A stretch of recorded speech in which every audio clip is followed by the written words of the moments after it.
so part two. So, like the Lord Yahweh in these books, supposedly, or whatever it is, you can't even say the name. Like, and I can explain why that is too, as well. I can give you a reason. It doesn't necessarily mean it's correct. It could be because he simply doesn't want to be known. And yeah, I used to feel that way when I was younger too. It's like, yeah, I don't want to be known. It looks like a chore. Like you have people like Madonna building security walls around her house because she's well known. You just, it gets hard. Like it gets hard talking to one or two people. But I couldn't even imagine attempting to talk to hundreds or thousands. I've talked to like tens, and then I realized like every day I do this, I'm like just doing this all day, and I'm gonna like end up. I don't know where I'm at now if in life if I don't change it. That's a good one. It's a good reality thing. It doesn't matter if you think it's funny or not. It's just like, that's a really accurate description. You end up being where you are now.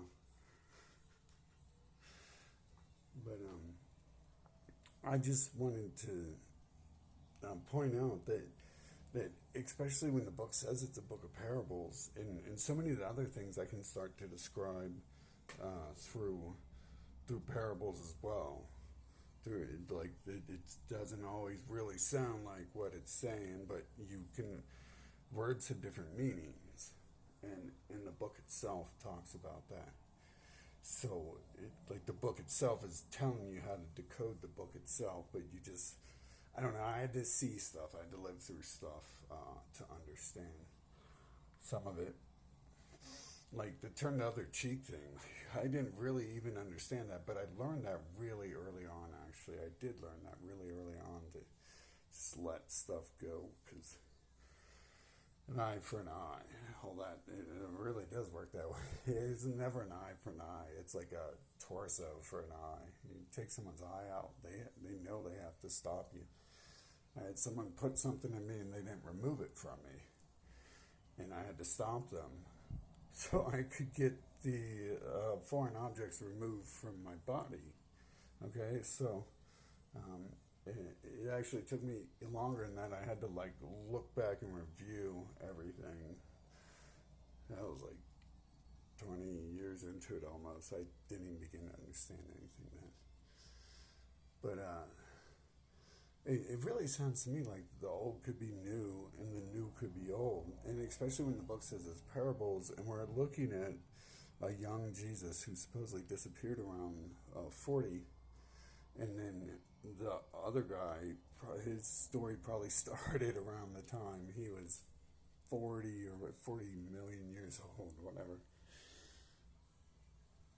But we're supposed to believe that Jesus was 40. But anyways, I'm not saying you have to buy into anything, but I'm saying, I've been saying for a minute, I've seen some of these answers, and it's crazy that I've never heard a lot of people explain them, because the simple fact that if you have any reason to believe in it, then you understand what it's really saying, that can be happening in this world.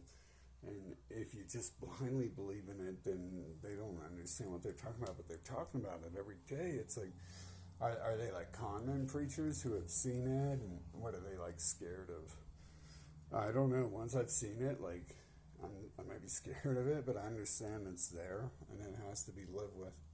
So, you might be shocked and having to take drugs all day to calm your anxiety down when you see the other parts of the world.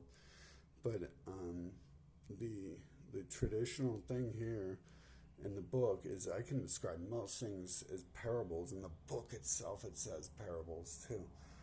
So, flying angels. We literally have a team of fighter jets called the Flying Angels and stuff these days. And there's, the book, was the book written that way, or did they follow the book? And supposedly the book was written a long time ago, right? I don't know. It looks kind of weird. I didn't really even think of that till just this video. Damn.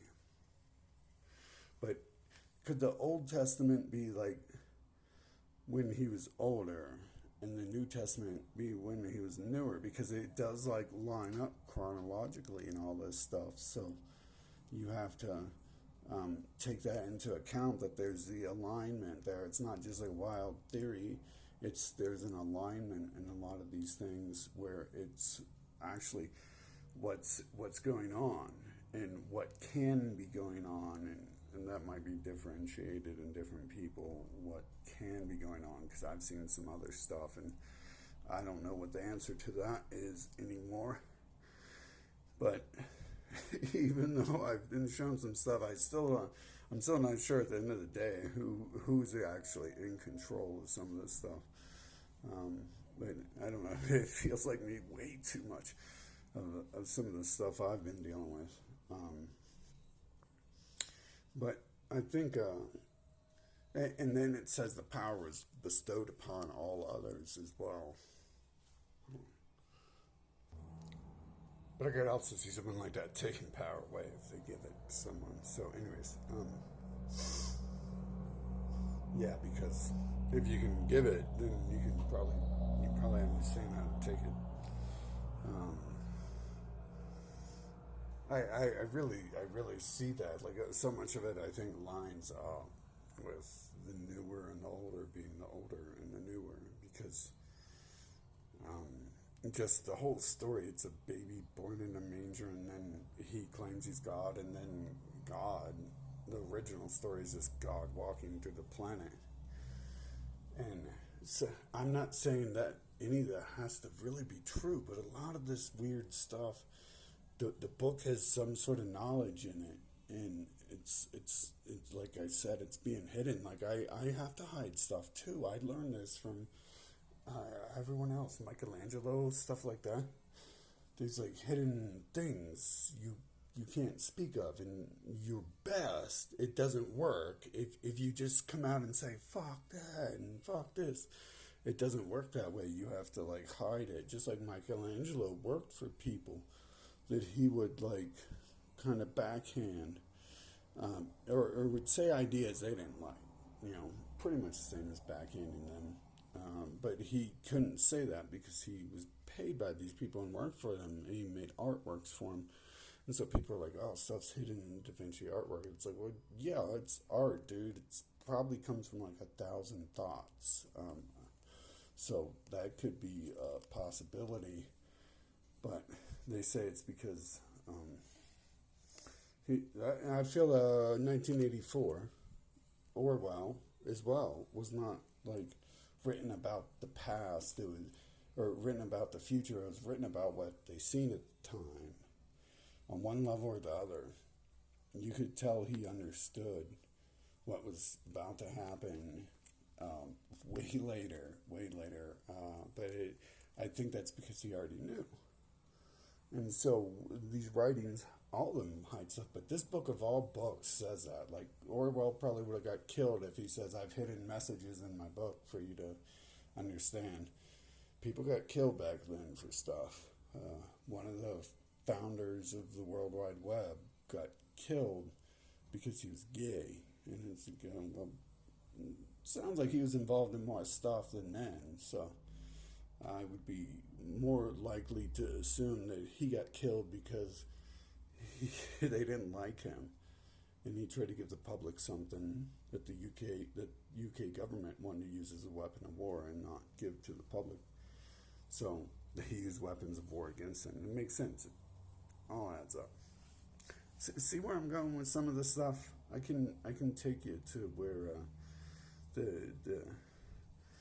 the path leads, but I'm not going to kick you and make you go down that path. Not yet. I guess we're involved in some other stuff in this world these days, but I think that makes a lot of sense to me anyways, that the Old Testament is about an older man, and the New Testament is about the newer, younger child. Why did God, the question is, why would a God send his son to die? Well, like, the God sent himself in his flesh form, and he didn't really die, did he? They snuck him off. He was there no longer 3 days later. No one had any idea where he was gone. And he was probably alive. Probably took a little bit for them to, I don't know, sew him back together or whatever. But I don't know what really happens. I guess going along with the story, he had to heal because he had like tons of stab wounds and stuff, right? Tons of things, probably leaking blood out of his body. So it takes a couple days of rest to heal from that, and then it's missing. Okay, but the story definitely has like things in it. It's not just some dumb thing written by someone who doesn't know anything clearly, because like some of the stories are parables, parallels to life, and it's kind of like what the word parable can mean is parallel, going right beside something, but not quite. It's not the same thing. It's right beside it. It's just not quite the same thing. A parallel, right beside it. Always. That's what makes parallel. And so we have parables. See, it all starts to add up. Hell, the more I talk of it here, the more I'm learning.